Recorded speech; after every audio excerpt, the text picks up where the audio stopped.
Welcome to the deep dive.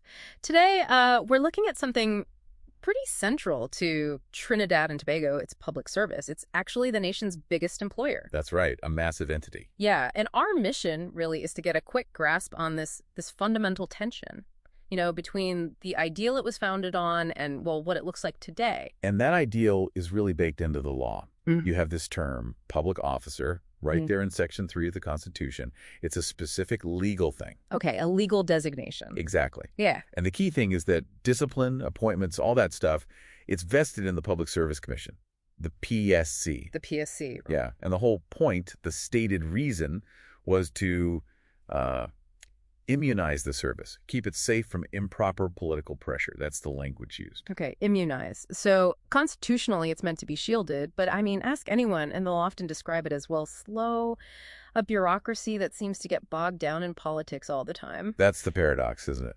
So where's the disconnect? Is it the design itself, or, how it's actually run?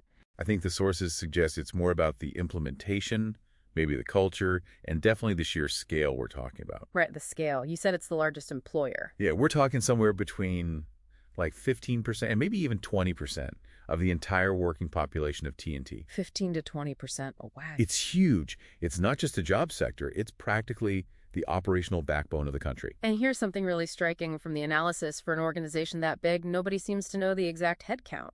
That's a major point. The estimates are all over the place. Some say around 90,000 public servants. Others point to over 120,000 if you include the wider public sector. So a gap of 30,000 people or more. Potentially, yeah. And this isn't just like a numbers issue. Right. It points to a deeper problem with data management right across the system. It's fragmented. And if you don't know how many people work for you. Exactly. How can you do any real strategic planning? It makes meaningful reform incredibly difficult. That ambiguity is a real obstacle. Okay, let's pivot slightly to labor relations. The Public Services Association, the PSA, they're the main union here. They are, the recognized majority union. Yeah. And things have been, well, let's say lively recently, mostly around wage disputes. Contentious. Very. But here's a crucial bit about. The PSA actually scored a major legal win. They took the special tribunal to court over a wage award. Okay. And won. They successfully challenged the tribunal's power to just impose a 10-year wage settlement. So not just bargaining, they're actively shaping the legal rules of the game through judicial review. That's significant power, and it seems like politics has jumped right into that space. Tough so. Well, the sources note the new government is promising to kick off negotiations with a 10% increase offer for fiscal 2026. Ah, right. A big promise made during an election cycle. Exactly, which clashes a bit with the economic warnings, doesn't it? It certainly seems to.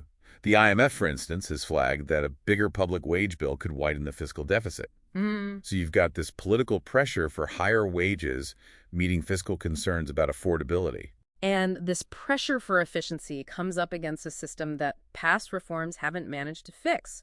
What went wrong before? The core argument seems to be that reforms tinkered around the edges but didn't tackle the flawed reigning paradigm, as one source put it. The flawed paradigm being? That the PSC, this body designed for independent oversight, has basically ended up acting like a giant, slow, centralized HR department.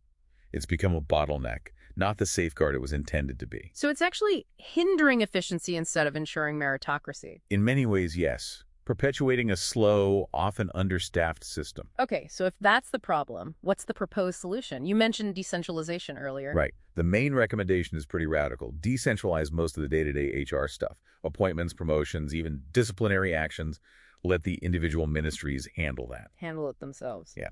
And redefine the PSC's role. Let it focus only on recruiting the very top leadership positions, maybe the top 100 jobs or so. And otherwise? Otherwise, it acts mainly as an auditor.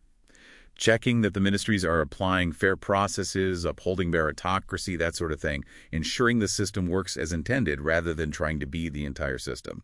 That really would be a fundamental shift. Okay, so wrapping this up, the core takeaway seems to be this constant push and pull in the TNT public service between that legal ideal of being apolitical and the reality of being deeply intertwined with politics. Exactly. Which leaves us with a pretty pointed question for you, the listener, to think about. The whole legal structure was set up specifically to fence off political interference. Yet now, arguably the most critical decisions, these huge wage deals, seem almost entirely driven by election promises. What does that tell us about how resilient that original inherited model of an apolitical civil service actually is in practice today? Something to mull over.